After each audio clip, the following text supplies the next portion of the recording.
A paz do Senhor Jesus para todos vocês. Eu quero expressar minha gratidão à liderança, à irmã Dani, Deus abençoe pelo convite. Deus abençoe também a congregação local, ao grupo dessa igreja também, ao pastor. Deus continue abençoando. Queridos, público para mim nunca foi um problema, até porque a gente se torna pregador, a gente prega quando existe alguém ouvindo. Se Jesus, que era Jesus, pregou para uma mulher e para multidões, por que a gente não? O mesmo Deus que habita aqui com 10, 4, 5, 8, 9 pessoas é o mesmo que pode habitar com a igreja cheia. Deus não fará acepções de lugares, de pessoas, não. Ele é o mesmo e não mudou. Eu quero meditar com os irmãos no Santo Evangelho de Mateus, capítulo 28.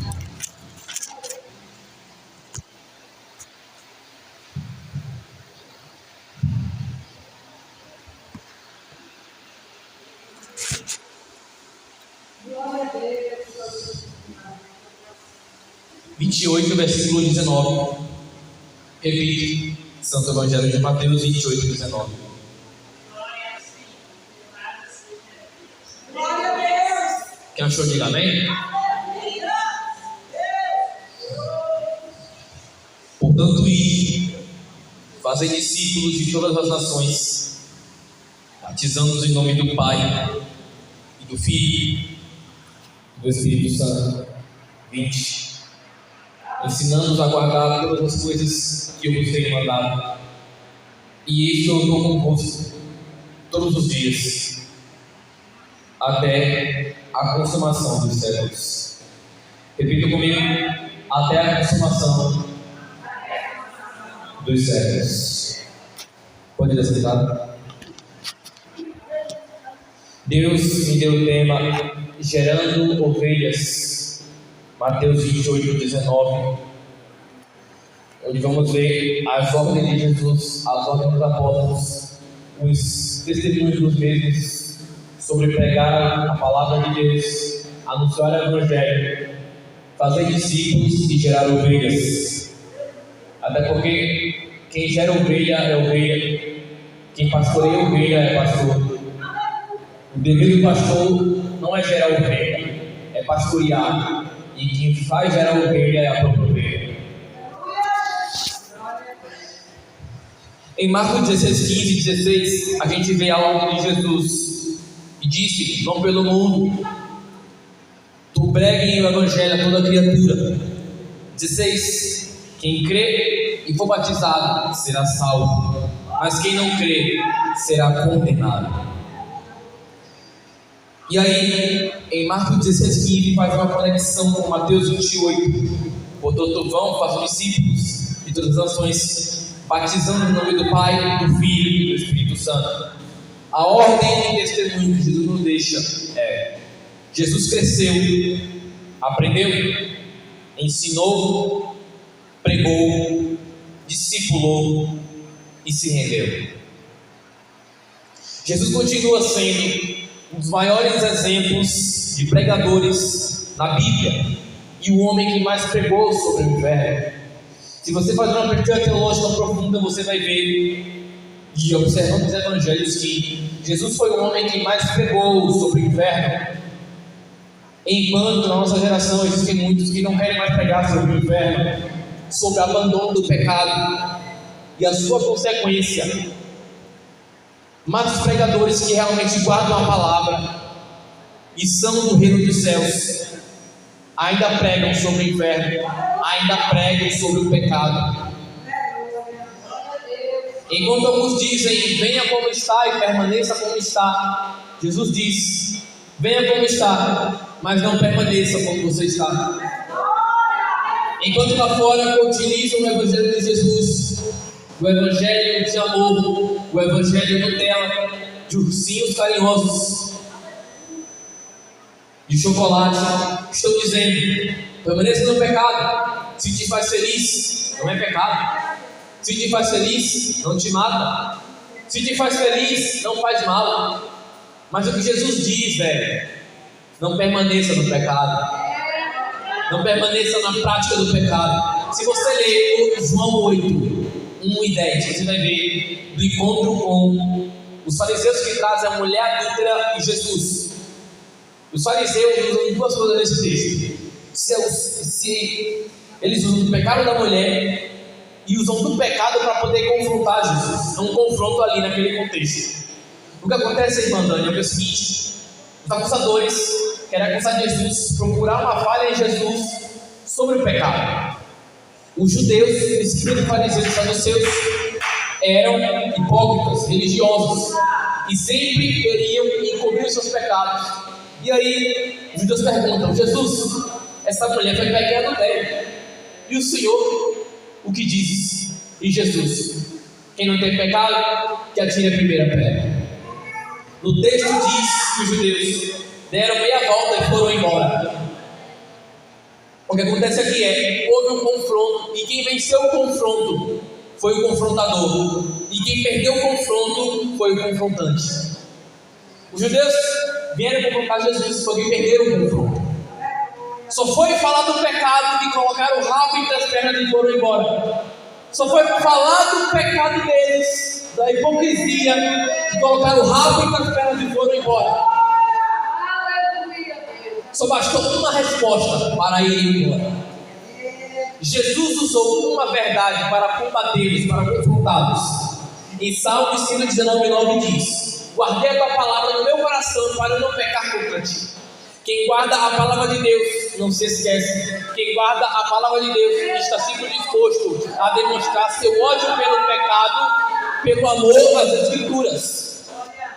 Repito, quem está disposto a demonstrar o ódio pelo pecado ou pelo seu amor às Escrituras.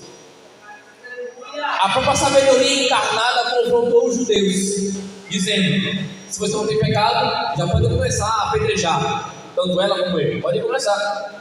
Mas não fizeram isso porque eles eram hipócritas, ainda tinham pecado, eram iníquos e não conseguiram resistir à sabedoria de Jesus. Quando você lê Atos 7:54, você vê que aqueles homens da sinagoga não conseguiram disputar com a sabedoria de Estevão. E aqui em João 8:1, o que acontece? Os homens colocam o rabo entre as pernas e vão embora, porque não conseguem disputar com a própria sabedoria encarnada, Jesus Cristo. O diabo não consegue resistir quem vive de joelhos 24 horas, que vive no joelho em pensamento, meditando na palavra, em oração. O diabo não consegue resistir à sabedoria de um crente que vive fervorosamente em oração. O diabo pode até rir com quem abre a Bíblia, com quem expõe texto e prega. Ele pode até rir, porque ele conhece as Escrituras melhor que nós. Mas quando ele vê alguém de joelhos, quando ele vê alguém orando, quando ele vê alguém usando a sabedoria que Deus deu, ele não consegue resistir e vai embora. Os testemunhos de João Batista. Agora João Batista, outro pregador bem conhecido no início do Novo Testamento. João 1:8. Ele próprio não era luz, mas veio como testemunha da luz. Repito, o João Batista não era luz, como pensava, mas veio anunciando a luz. E no texto vemos no início que ele fala: eu sou a voz do que clama no deserto. Preparem o caminho, endireitem as suas veredas. Todos nós somos eco aqui. Estamos anunciando sobre o reino de Deus que está por vir. Estamos anunciando fervorosamente sobre o reino de Deus e o arrebatamento. Todos nós, eu e você, somos eco. Somos a voz do que clama no deserto. Todos nós somos. Estamos nos preparando, anunciando as boas novas de Jesus. Que naquele grande dia, o Filho do Homem virá mais uma vez, não para ficar, mas para buscar o seu povo. O testemunho dos apóstolos. Quando você lê Atos 5:41, você lê que os apóstolos saíram do sinédrio alegres por terem sido considerados dignos de serem humilhados por causa do nome. Todos os dias, no templo e de casa em casa. Repito, todos os dias, no templo e de casa em casa, eles não deixavam de ensinar e proclamar que Jesus era o Cristo. todos os dias, de casa em casa e até no templo, na sinagoga, não deixavam de ensinar que Jesus era o Cristo, não deixavam de pregar, apesar da constante perseguição de Roma, não deixaram de pregar. Teve homem, teve fariseu, saduceu, a fúria de Roma, Nero, Herodes, teve muitos empecilhos, mas isso não foi capaz de impedir-nos de pregar a palavra de Jesus. A fúria do inimigo não foi capaz de tentar conter o ministério da palavra. Se naquela época o evangelho responsável por apenas 12 homens, por que hoje pode parecer difícil? Não é. A enfatização de Jesus em Mateus 28 é: ide e pregai, ide e ensinai, ide e fazer discípulos. Não é ide e dançai, não é ide e confortai, não é ide e fofocai, é ide e pregai. Os apóstolos e a igreja primitiva foram duramente perseguidos por pregar e fazer discípulos. A cada dia mais batismos eram feitos e mais pessoas entravam para a vida dos cristãos. Todos eles perseveraram em oração e pregação, pois sem isso a igreja não seria igreja, seriam covardes. E contudo, nada parou a igreja. A ordem dos apóstolos, a testemunha dos apóstolos provam suas ordens claras em pregar o evangelho de Jesus em suas cartas universais e pastorais. Exemplo, 1 Timóteo 4:2: pregue a palavra, esteja preparado a tempo e fora de tempo, repreenda, corrija, exorte com toda paciência e doutrina. Outro exemplo, 1 Coríntios 9:16: ai de mim, Paulo, se não pregar o evangelho, porque se prego de livre vontade, tenho recompensa, tenho oferta, tenho dízimo, tenho envelope. Mas, contudo, como prego por obrigação, estou simplesmente cumprindo uma incumbência a mim confiada. Com tudo isso, essa enfatização sobre pregar o evangelho, agora vem um grupinho dos desigrejados, os que odeiam a pregação do evangelho, os que odeiam estar com os irmãos, os que odeiam congregar.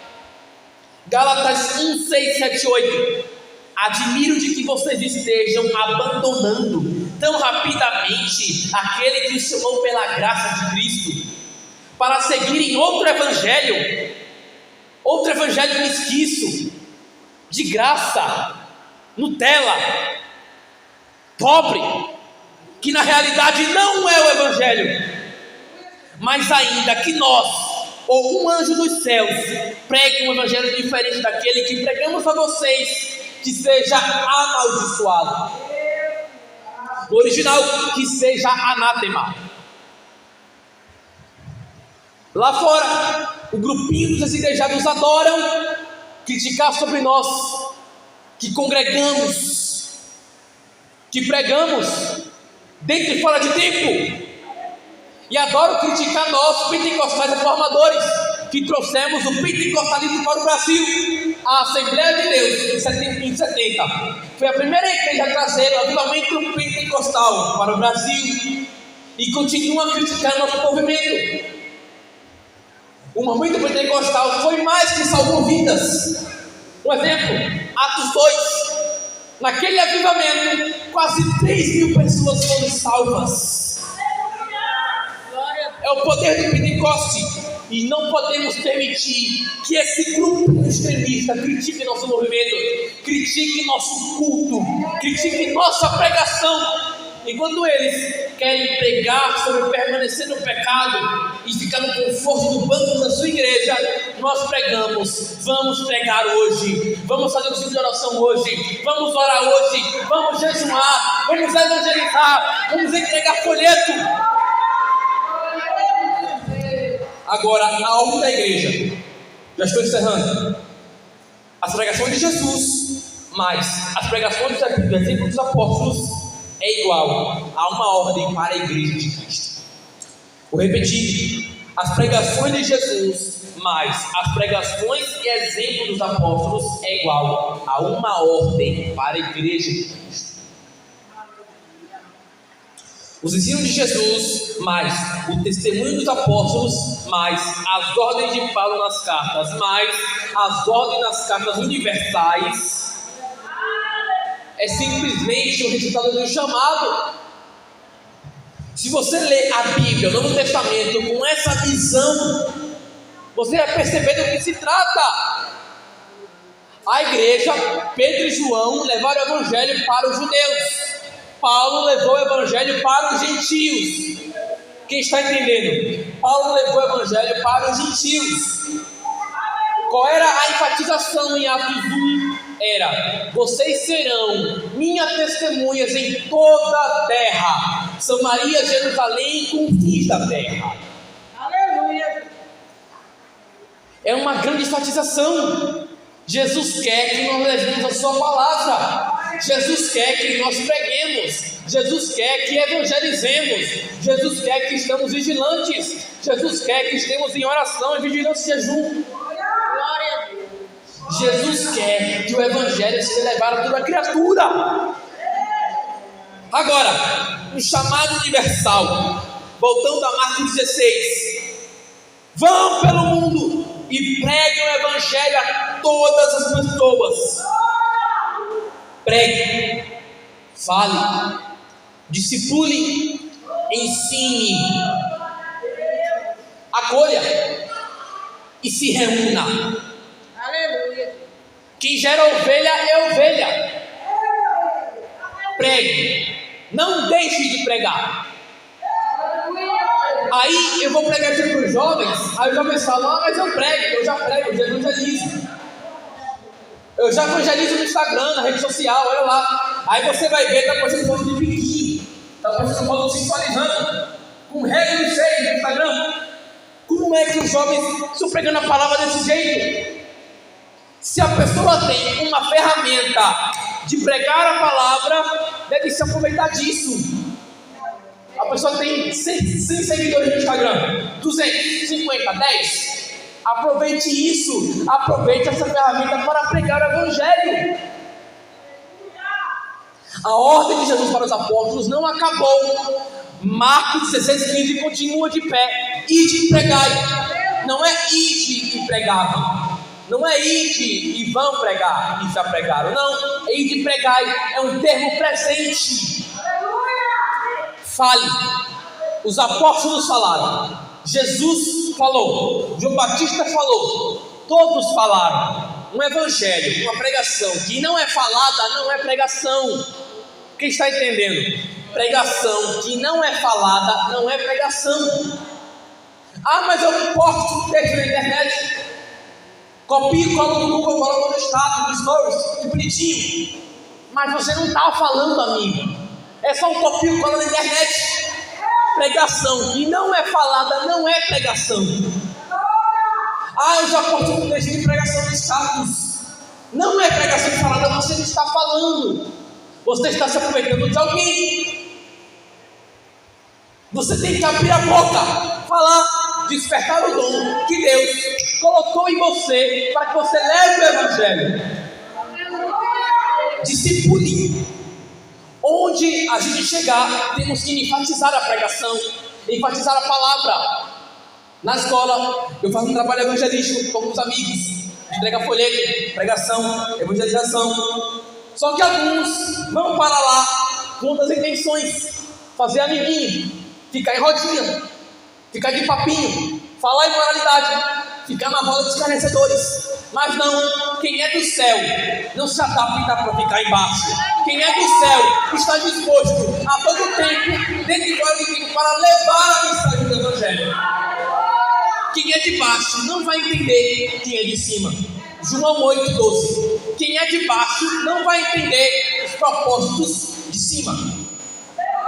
Quem quer viver na prática do pecado jamais vai aceitar a pregação do evangelho da cruz. Quem quer viver na mestiça, na pobreza do pecado, na carnificina, jamais vai aceitar a pregação do Evangelho.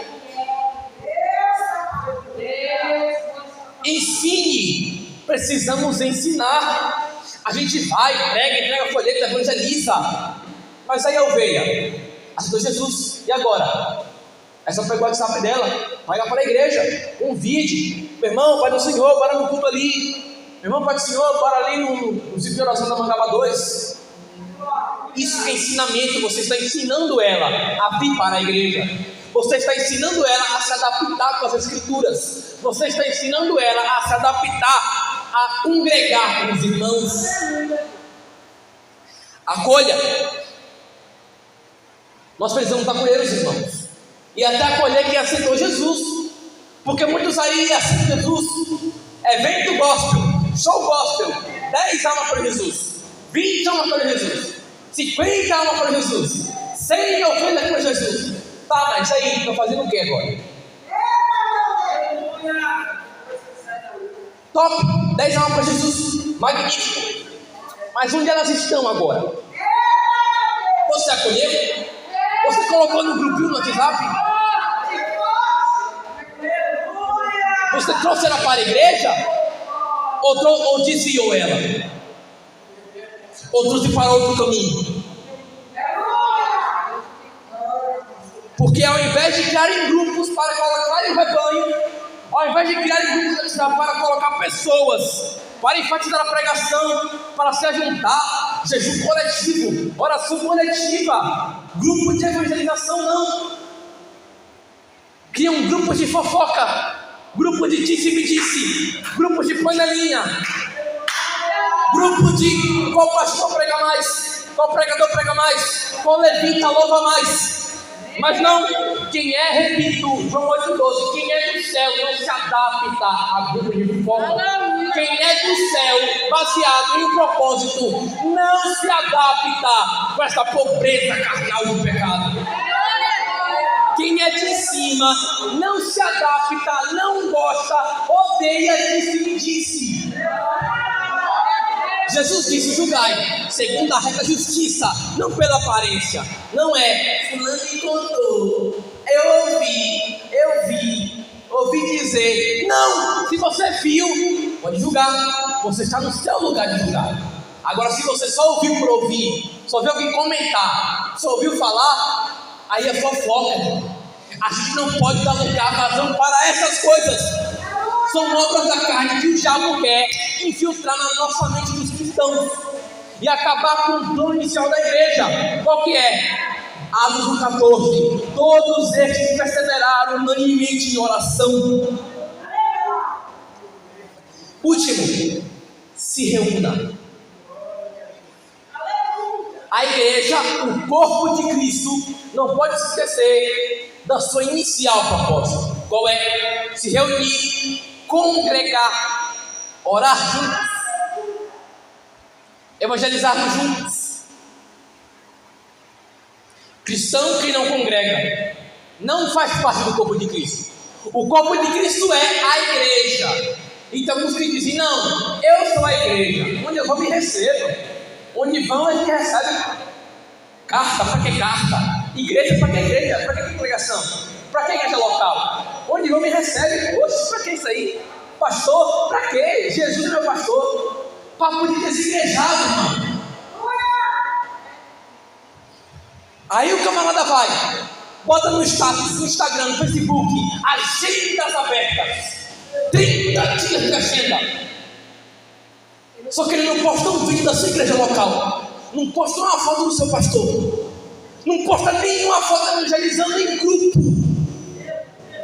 Qual o tópico? Se reúna, grupo, corpo de Cristo somos nós, todos juntos, não separados. Separados somos o templo do Espírito Santo, e cordeiros, e ovelhas. Só que juntos somos o corpo de Cristo. Nós precisamos, irmãos, combater, demonstrar o ódio pelo pecado como pelo amor às Escrituras. Não podemos nos esquecer da palavra de Deus, da Bíblia, porque sem isso vamos ser vencidos pelo maligno.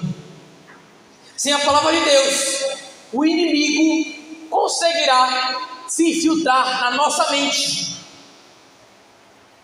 Sem caverjarmos a palavra de Deus em nossos corações, o diabo penetrará nos nossos ouvidos. Precisamos pregar, ensinar, exortar, dentro e fora de dentro. Glória a Deus. Aleluia. Dentro da igreja e fora da igreja. Onde for, na rua, no bairro, numa viagem, na escola, no mercado, faculdade, em todo lugar. Igreja é igreja onde ela chega, irmão. Se você ler Atos 13 para encerrar, você vai ver que tem um tópico: a igreja em Antioquia. Não era a igreja de Antioquia, não é a igreja de Serra Verde 3, não é a igreja de Mangaba 2, a igreja que está em Antioquia. Por quê? A igreja não pertence a Antioquia, a igreja não pertence à terra, a igreja pertence a Deus. É a Assembleia de Deus que está em Mangaba 2, é a igreja que está em Mangaba 1, pertence a Deus, mas está aqui.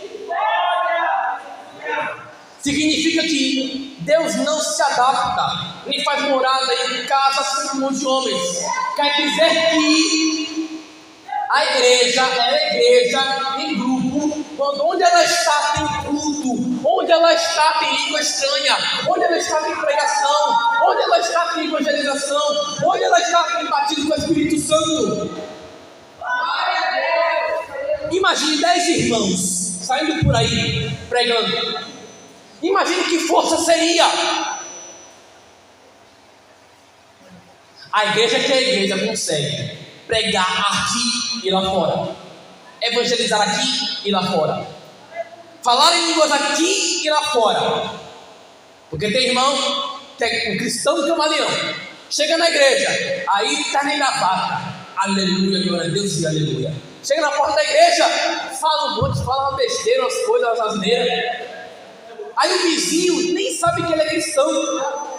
Aí vai fazer um evangelismo na porta do carro. Aí nem o vizinho sabe. Ô, gente, ele é cristão, é? Ele é crente? Ô, gente, não sabia não. Porque deu um mau testemunho. Quem é crente, quem é cristão, quem é de Deus, quem é não precisa provar. Quem é testifica. Quem é mostra. Atos 7, o brilho do rosto de Estevão era perceptível. Quem é não precisa provar. Quem é não precisa postar na rede social. Quem é não precisa postar no Instagram. Quem é não precisa postar no grupo do WhatsApp. Quem é fica calado, senta e escuta. E prega. Alguns fazem para mostrar, alguns pregam para mostrar, alguns evangelizam para mostrar a obra social, o evangelismo na praça tal. É só para mostrar. É um evangelho mesquinho, pobre, covarde. Mas eu encerro com Gálatas 1:6. Admiro de que vocês estejam abandonando tão rapidamente aquele que chamou pela graça para seguirem outro evangelho. É pela graça, irmão, que nós pregamos. É pela graça que nós evangelizamos. Quem tem graça, até o Jesus te ama dele tem graça. Glória a Deus. Olha, alguém morto, Jesus te ama. Alguém com graça, Jesus te ama e quer te salvar. Aleluia. Até o entrega-folha do camarada tem fogo. Você pega no folha, está pegando fogo. Se não for pela graça, irmão, não vai ser por nada. Não vai ser por terno e gravata, não vai ser por homem, não vai ser por templo, não será por envelope, por dinheiro, por nada. É tudo pela graça. Se não for pela graça derramada no Calvário, nós estaríamos mortos. Se não fosse pela graça, pelas batidas do martelo, estaríamos no mundo apodrecendo aos pedaços. E aqui eu encerro, irmão, a minha pregação. Saia daqui refletindo nisso. Precisamos pegar dentro, fora de tempo. E para nossos jovens também, santidade, pregação, verdade, evangelho, Bíblia. Porque a maioria só quer canela de fogo, manto 24 horas, mas não querem palavra. Que Deus abençoe essa igreja e que nós continuemos com os apóstolos, pregando a todo tempo. Jesus nos abençoe. Glória a Deus. A Bíblia diz que vai crescer.